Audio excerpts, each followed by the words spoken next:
Hey guys, so welcome to week 9 of self-care and stress management. I hope that y'all have had a phenomenal week. And today we're going to talk about jotting and journaling. So I know that I've only mentioned 9 times so far about that amazing journal that you have. And I hope that it is full of all kinds of interesting information and intriguing facts about you and about your journey so far. And today, let's continue that information, let's continue that journey, and let's talk about the importance of journaling and what journaling actually does for you. So I was sitting here. I have a leadership student with me today here in my office. Her name is Sarah. I'm not going to make her get on film. However, we were having the conversation about the benefits of journaling. So as we were talking, and some of the points that she brought out were very spot on, the same way I feel about journaling and the importance of journaling. So one of the things that I love about journaling is it just allows you to get all of those emotions and feelings out there on the table. And it's not that you're going to have to express them to anyone else. It's your own personal thoughts, and you get to keep them to yourself if you want to. But it's actually just that actual function of writing it down, just getting it out in some type of way.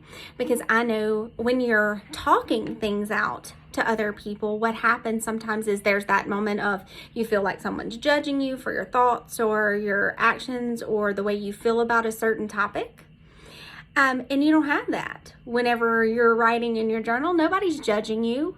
You're not worried about what someone else's thoughts are about the way that you communicated with someone. So there's no there's that lack of judgment, and it's beautiful because you can just be totally honest with yourself.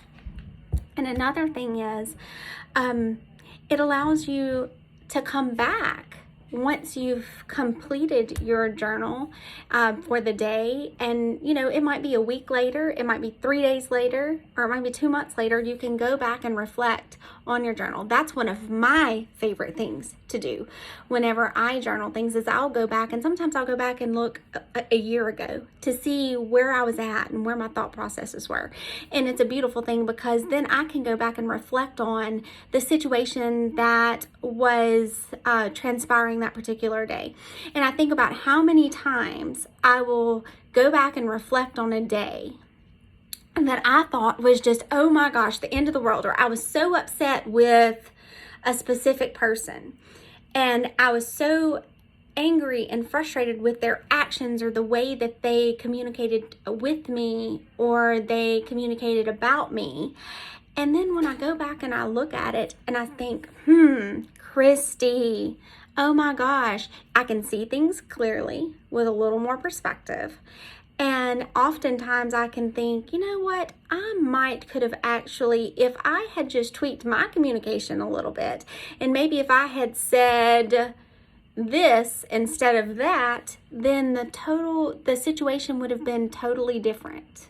The response, the way that I acted or reacted, or the way that that person acted or reacted would have been totally different. So it allows you to grow and to actually to be able to improve in the way that you communicate, and just to be a better you each day.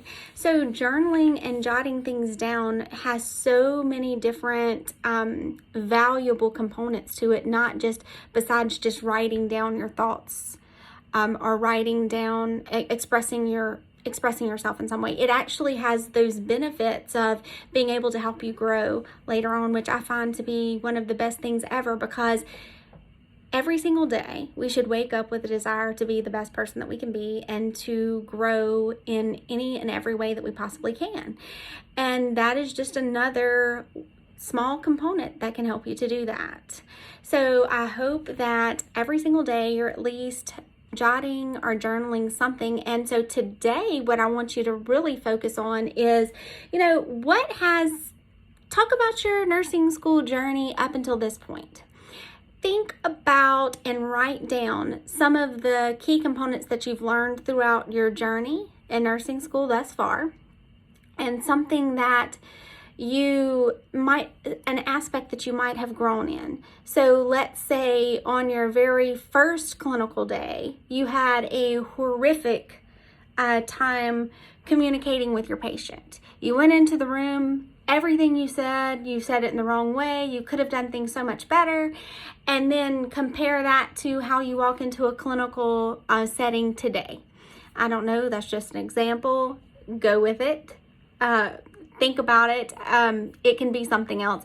But just think about how you were 1 year ago. I like to do this all the time. I like to think of where I was a year ago versus where I am today. What my wins have been, my opportunities, things that I have achieved that I never thought that I would achieve. I mean, I just think back to the fact that if you had asked me 8 years ago, 10 years ago, if I would be a director of nursing about to embark upon a journey of being an assistant chief nursing officer, I would have told you there's no way, that will never happen. 15 years ago, if you told me that I would have had a master's in nursing education, I would have said no way. So you just think about, you just look at things and how they've changed just in short periods of time, short durations. And then, but once you've started and you really do journal these things, then you'll be able to look back and look over the course of 10 years to see exactly how you've changed. Because if someone had told me 10 years ago that I would be listed and sought and actually people would call me a communication expert, I would be like, what?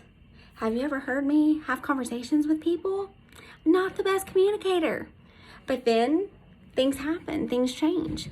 So think about that, jot and journal on that. And if you want to share with me, I want to hear what you have to say. And I hope y'all have a phenomenal week. Check back with y'all next week. Bye.